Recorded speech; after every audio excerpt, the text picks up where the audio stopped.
ನಮಸ್ಕಾರ ಸ್ನೇಹಿತರೆ. ಈ ಆಟೋದಲ್ಲಿ ಒಂದು ರೀತಿ ಬ್ರ್ಯಾಂಡ್ ಅಂಬಾಸಿಡರ್ ಇದ್ದಂಗೆ, ಒಂಥರ ಆಟೋ ಹೆಸರು ಹೇಳ್ಕೊಂಡು ಕೆಲವರು ತುಂಬ ಚೆನ್ನಾಗೇ ಬರ್ತಾರೆ ಮುಂದೆ. ಏನು ಆಟೋದವ್ರಿಗೆ ಇವ್ರನ್ನ ಬಿಟ್ಟರೆ ಬೇರೆ ಯಾರೂ ಕೂಡ ಸಹಾಯ ಮಾಡೋದಿಲ್ಲ ಅನ್ನೋ ರೀತಿಯಲ್ಲಿ ಒಳ್ಳೆ ಫೇಸ್ಬುಕ್ಕುಗಳಲ್ಲಿ ಫಾಲೋವರ್ಸ್ಗಳನ್ನ ಇಟ್ಕೊಳ್ತಾರೆ. ಸುಳ್ಳುಗಳನ್ನ, ಹಸಿ ಸುಳ್ಳುಗಳನ್ನ, ಕಲರ್ ಲೈಟ್ಗಳನ್ನ ಹಾಕಿ ಬ್ಯಾಕ್ ವಾಯ್ಸ್ಗಳನ್ನ ಕೊಟ್ಟು ನಿಮ್ಮನ್ನು ನಿಜ ಸತ್ಯನೇ ತಲೆ ಮೇಲೆ ಹೊಡೆದಂಗೆ ನಂಬಿಸ್ತಾರೆ. ನಾವು ಕಾಣಂಗೆ ಮೊದಲೆಲ್ಲ ಈ ಡಿಪಾರ್ಟ್ಮೆಂಟ್ ಬರೋದಕ್ಕೆ ಒಂದು ಸ್ವಲ್ಪ ಜನ ಹಿಂಜರಿತಿರೋಂಥ ಸಂದರ್ಭದಲ್ಲಿ ಆಗೊಂದು ರೀತಿ ವಿಡಿಯೋಗಳು ಬರ್ತಾಯಿತ್ತು. ನಾನು ಬೆಳಗ್ಗೆ ಎದ್ದುಬಿಟ್ಟು ಮುಖನೂ ತೊಳೆದೆ, ತಿಕ್ಕಾನೂ ತೊಳೆದೆ, ನಾನು ರೋಡ್ ಮೇಲೆ ಬಂದ್ಬಿಟ್ಟೆ. ನಾನು ನಮ್ಮ ಮನೆ ತಳಿಂದ ಡೈರೆಕ್ಟು ಪೀಣ್ಯಾಗೆ ಬಂದುಬಿಟ್ಟೆ. ಇನ್ನು ಪೀಣ್ಯದಲ್ಲಿ ನಾಷ್ಟ ತಿನ್ನೋಣ ಅಂತ ನಿಂತಿದ್ದೆ. ಆವಾಗಲೇ ಅಲ್ಲಿಂದ ಎಲೆಕ್ಟ್ರಾನಿಸಿಟಿ ದಾಟಿ ಬಾಡಿಗೆ ಬಿದ್ದುಬಿಡ್ತು. ಅಲ್ಲಿ ಹೋದೆ, ಇಲ್ಲಿ ಹೋದೆ, ದಿನಕ್ಕೆ 3,000 ದುಡ್ದೆ, 4,000 ದುಡ್ದೆ ಅಂತೇಳಿ ಒಳ್ಳೆ ಸಖತ್ತಾಗಿ ಫಾಲೋವರ್ಸ್ಗಳನ್ನ ಇನ್ಕ್ರೀಸ್ ಮಾಡಿಕೊಂಡ್ರು. ದುಡಿಮೆ ವಿಚಾರನ ಹೇಳ್ಕೊಳ್ತಾ ಈ ಆಟೋ ವೃತ್ತಿಗೆ ಮಾರಕವಾಗಿರ್ತಕ್ಕಂತಹ ವಿಚಾರಗಳನ್ನೇ ಮುಂದಕ್ಕೆ ಚೆನ್ನಾಗಿ ಪ್ರಮೋಷನ್ ಮಾಡೋಕ್ಕೆ ನಿಂತ್ಕೊಂಡ್ರು.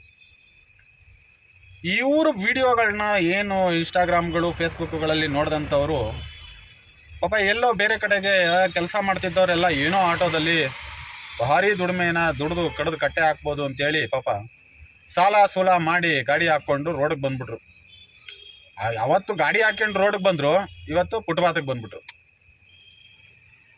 ನಾಚಿಕೆ ಆಗಲ್ವೇನ್ರಿ ಇಂಥವನ್ನೆಲ್ಲ ಮಾಡೋದಕ್ಕೆ? ಆಟೋದವ್ರು ಹೆಸರು ಹೇಳ್ಕೊಂಡು ಆಟೋ ಚಾಲಕರುಗಳನ್ನ ಫಾಲೋವರ್ಸ್ ಇಟ್ಕೊಂಡಿರ್ತೀರ. ಅವರು ಪಾಪ ನಮ್ಮಣ್ಣ ಬಂದ,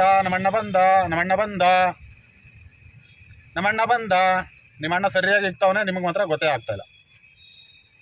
ಅವ್ರ ಅಪ್ಪ ಅಮ್ಮನ್ನೂ ಅಷ್ಟೊಂದು ಕ್ಲೀನಾಗಿ ಅವ್ರು ಫಾಲೋ ಮಾಡಿರ್ತಾರೋ ಇಲ್ವೋ ಗೊತ್ತಿಲ್ಲ. ಯಾರ್ಯಾರನ್ನೂ ಫಾಲೋ ಮಾಡ್ತವೆ. ಏನು ಹೇಳೋಣ ಇಂಥವ್ರಿಗೆಲ್ಲ? ನೀವುಗಳು ನೋಡಿದರೆ ಇತ್ತೀಚೆಗಂತೂ ಆ್ಯಪ್ಗಳನ್ನ ಪ್ರಮೋಷನ್ ಮಾಡೋಕ್ಕೆ ಬಂದ್ಬಿಟ್ಟಿದ್ದೀರಾ. ನೀವು ಪ್ರಮೋಷನ್ ಮಾಡಿ 10,000 20,000 ಒಂದೊಂದು ವಿಡಿಯೋಗಳಿಗೆ ಕಿತ್ಕೊಂಡು ಬಂದು ಖುಷಿ ಪಡ್ತೀರಲ್ಲ, ನಿಮಗೆ ಮಾತ್ರ ಜೀವನ ಭಾರಿ ಕಷ್ಟ ಇದೆ. ನಾನು ಇನ್ನೂ ಲೋನೇ ಕಟ್ಟಿಲ್ಲ, ನಾನು ಗಾಡಿ ತಂದೆ, ನಾನು ಲೋನ್ ಕಟ್ಟಿಲ್ಲ ಅಂತ ಹೇಳೋಕ್ಕಾಗತ್ತೆ. ನೀನು 20,000 30,000 ದುಡ್ಡು ತಗೊಂಡು ಪ್ರಮೋಷನ್ ಮಾಡಿ ಲೋನ್ ಕಟ್ಟೋಕ್ಕಾಗಿಲ್ಲ ಅಂತಂದರೆ ಇಲ್ಲಿ ಗ್ಯಾಸ್ ಹಾಕ್ದ ನೀನು ಗಿಡ ಗುಡ್ಡೆ ಆಗ್ತಾವ. ಕಿತ್ತು ರೋಡಲ್ಲಿ ಕಿತ್ತೋಗಿರೋ ಟಾರ್ ರೋಡಿನ ಕಲ್ಲುಗಳನ್ನ ಆರಿಸಿ ತಗೊಂಡೋಗಿ ರಿಸರ್ವ್ ಬ್ಯಾಂಕ್ನಲ್ಲಿ ಕಟ್ತಾನ. ನೀ ತಲೆ ಹಿಡಿದು ಪ್ರಮೋಷನ್ ಮಾಡಿದ ನನ್ನ ಮಕ್ಕಳು ನಿಮಗೇನೆ ಲೋನ್ ಕಟ್ಟೋಕ್ಕೆ ದುಡ್ಡಿಲ್ಲ, ಅದರಲ್ಲಿ ಸ್ಕ್ರೀನ್ಶಾಟ್ಗಳು ಬೇರೆ ಹಾಕ್ತೀರಾ ನಾನು ಲೋನೇ ಕಟ್ಟಿಲ್ಲ ಅಂತ. ಇನ್ನೊಬ್ಬ ಇದ್ದಾನೆ ಪಾಪ, ಹೇಳ್ಬಾರ್ದು, ತಾಯಿ ಇದ್ರ ಬಗ್ಗೆ ಎಲ್ಲ ಮಾತಾಡಬಾರ್ದು ನಾವು. ಕಣ್ಣಲ್ಲಿ ನೀರು ಹಾಕ್ತಾರೆ ಅವ್ರ ತಾಯಿ. ಕಣ್ಣಲ್ಲಿ ನಿಮ್ಮ ತಾಯಿ ನೀರು ಹಾಕಿದ್ದಲ್ಲ, ಮುಂದೆ ನೀರು ಹಾಕುವಂತಹ ಪರಿಸ್ಥಿತಿ ಬರ್ತೀರಾ. ಪಾಪ ಎಷ್ಟು ಜನ ನಿಮ್ಮನ್ನು ಫಾಲೋ ಮಾಡಿಕೊಂಡು ಆಟೋ ಚಾಲಕರುಗಳು ಹಾಳಾಗೋಗಿದ್ದಾರೆ ಅಂದರೆ ಹೇಳ್ಬಾರ್ದು, ಆ ಮಟ್ಟಕ್ಕೆ ಹಾಳಾಗಿ ಹೋಗ್ಬಿಟ್ಟಿದ್ದಾರೆ. ಇದೇನೋ ಸತ್ಯ ಮನೆ ಬಾಗಿಲು ಹೊಸಲು ದಾಟ ಅಷ್ಟೊತ್ತಿಗೆ ಸುಳ್ಳು ಪ್ರಪಂಚನೇ ಸುತ್ಕೊಂಡು ಬಂದುಬಿಟ್ಟಿತ್ತಂತೆ. ಹಂಗೆ ನೀವು ಹೇಳೋ ಸುಳ್ಳು ಯಾರೋ ಸತ್ಯವಂತರು ಒಂದಿಷ್ಟು ಒಳ್ಳೆ ಕೆಲಸನ ಬಂದು ಹೇಳೋದಕ್ಕಿಂತ ಮೊದಲಲ್ಲೇ ನಿಮ್ಮ ಸುಳ್ಳಲ್ಲೇ ಊರು ತುಂಬನೇ ಡುಂಗೂರ ಹೊಡೆದ್ಬಿಟ್ಟಿರ್ತದೆ. ಹಾಗಾಗಿ ನಾವು ಏನು ಪಡ್ಕೊಂಡ್ರು ಅದೇನು ಕಿವಿಗೆ ಹೋಗಲ್ಲ.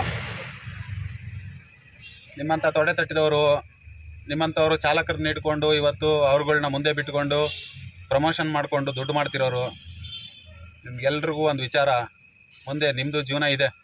ಇವತ್ತು ಬಿಸಿ ರಕ್ತ ಚೆನ್ನಾಗಿ ನಡೀತಾ ಇರ್ಬೋದು, ಮುಂದೊಂದು ದಿವಸ ಬಿಸಿ ರಕ್ತ ಕಡಿಮೆ ಆದಾಗ ತಕ್ಕ ಉತ್ತರ ಕೊಡಬೇಕಾದಂಥ ಸಂದರ್ಭಗಳು ಬರ್ತವೆ. ಅವತ್ತು ಈ ಬೀದಿಯಲ್ಲಿ ನಿಂತ್ಕೊಂಡು ಯಾವನೋ ಬಾಕಿರ್ತಾನಲ್ಲ ಶಾಪ, ಅದು ನಿಮ್ಮನ್ನು ಸುಮ್ಮನೆ ಬಿಡಲ್ಲ.